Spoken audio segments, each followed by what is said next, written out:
Anyone uses you and moves out of your life, the first instinct is anger. Let that not happen to you. 99.99% of the times, if you manage to have a dialogue, the reasons are senseless, stupid, idiotic, and illogical. Let them not throw ignorance at you.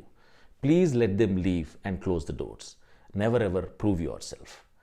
You start creating your own reasons, 360-degree covering your personality, and start enhancing them, as life is always about converting those bad situations into high octane and intense learning curve. Make your pain prominent, not the person left. Make your time significant, not the meaningless memory. Remember, it's not about others giving you a chance. It's always about you not giving chance, standing for yourself, holding yourself, handling yourself, and becoming the best version of yourself. Stay strong.